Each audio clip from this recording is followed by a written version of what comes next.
Shalom, shalom, shalom. Bienvenue sur notre podcast appelé concrètement On fait comment.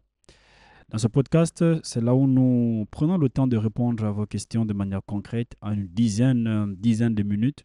Et nous bénissons le Seigneur parce que aujourd'hui, la question du jour, c'est la maturité spirituelle est-elle liée à mon âge? La maturité spirituelle est-elle liée à mon âge?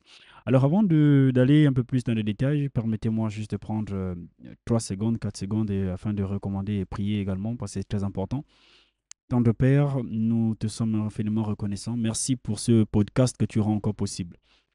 Ne nous permets pas ce jour de dire des choses vaines, mais accorde-nous la grâce d'atteindre le but véritable pour lequel tu as suscité, Seigneur, cette thématique, pour la seule gloire de ton nom.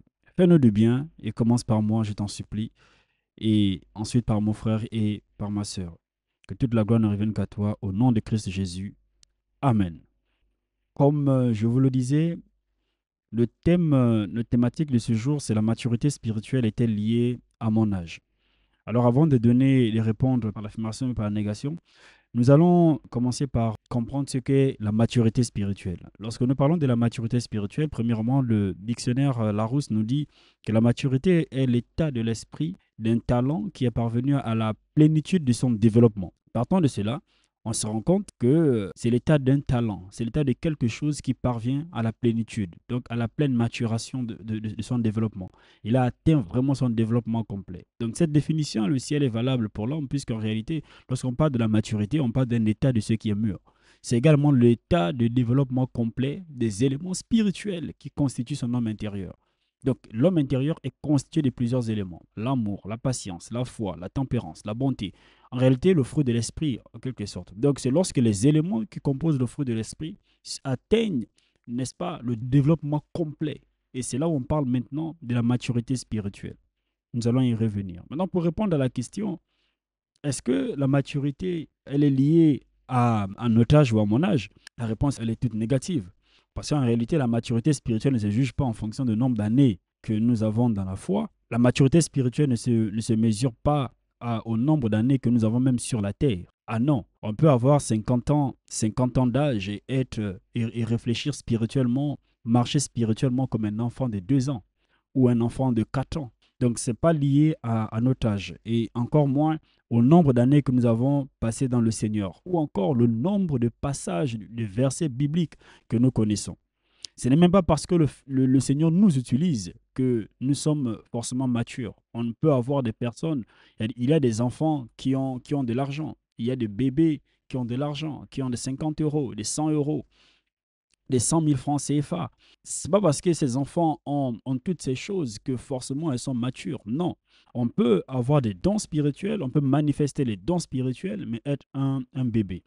Lisons ensemble 1 Corinthiens chapitre 3, le verset 1 à 3. La Bible nous dit que pour moi, frère, ce n'est pas comme à des hommes spirituels que j'ai pu vous parler, mais comme à des hommes charnels, comme à des enfants en Christ. Je vous ai donné du lait, non de la nourriture solide, car vous ne pouviez pas la supporter. Et vous ne le pouviez même pas à présent, parce que vous êtes encore charnels. En effet, puisqu'il y a parmi vous de la jalousie et des disputes, n'êtes-vous pas charnels et ne marchez-vous pas selon l'homme? Ici, on voit clairement ce que l'apôtre Paul nous parle, en fait, entend par la maturité. Il associe la maturité, ou du moins l'immaturité, au fait d'être charnel et à certains éléments qui composent.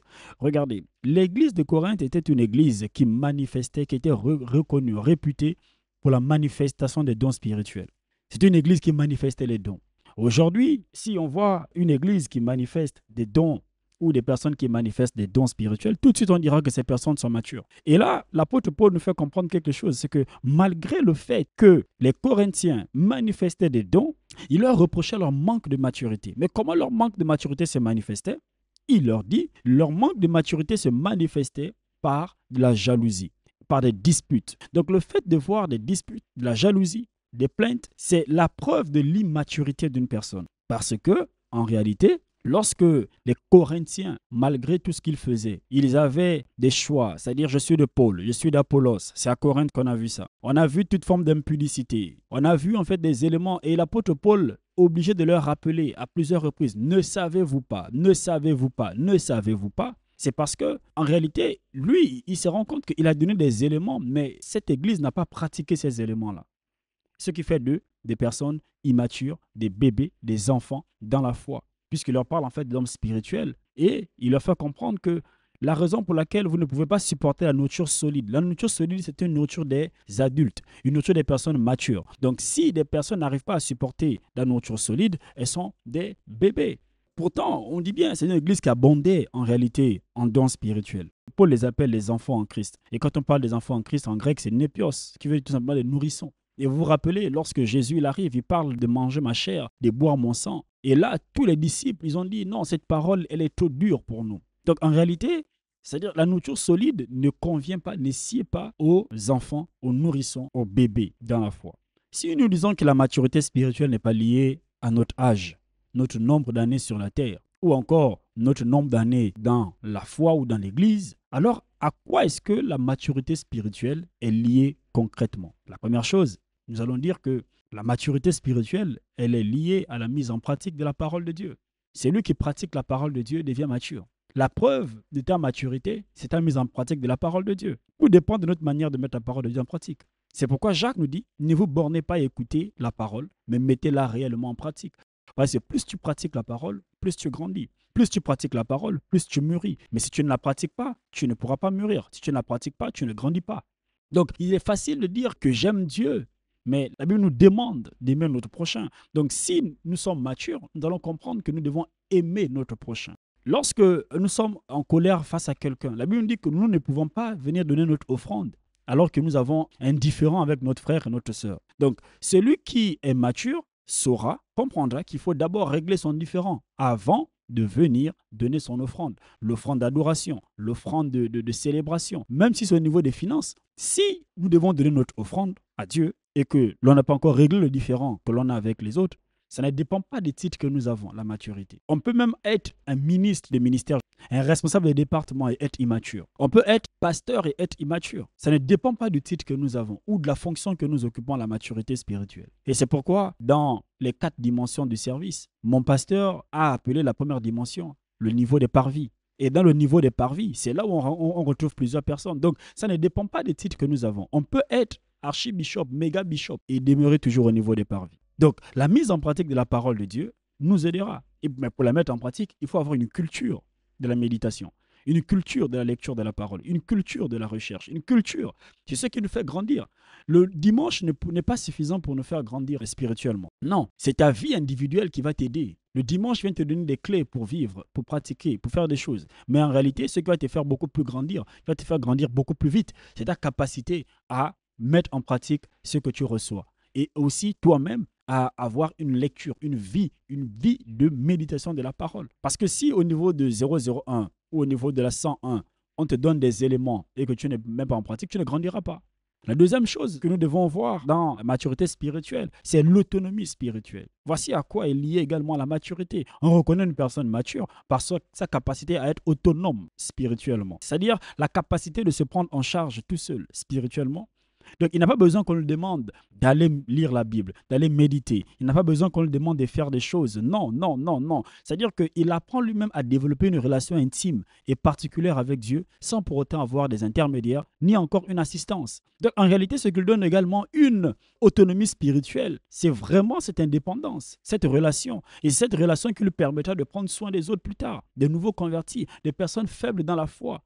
C'est-à-dire que celui qui est autonome spirituellement n'a pas besoin qu'on vienne lui demander de jeûner 1 fois par semaine, 2 fois par semaine, 3 fois par semaine, de jeûner pour le faire. Il a conscience de l'importance de sa vie avec le Seigneur, de sa relation avec Dieu. Et c'est cette conscience qui va davantage l'amener à le faire. C'est-à-dire qu'il n'a pas besoin de son pasteur pour hériter des promesses. Non, il sait que la Bible dit que imiter ceux qui par la foi et la persévérance héritent des promesses. C'est là où lui-même, en ayant conscience de cela, il va lui-même hériter des promesses. Il va imiter.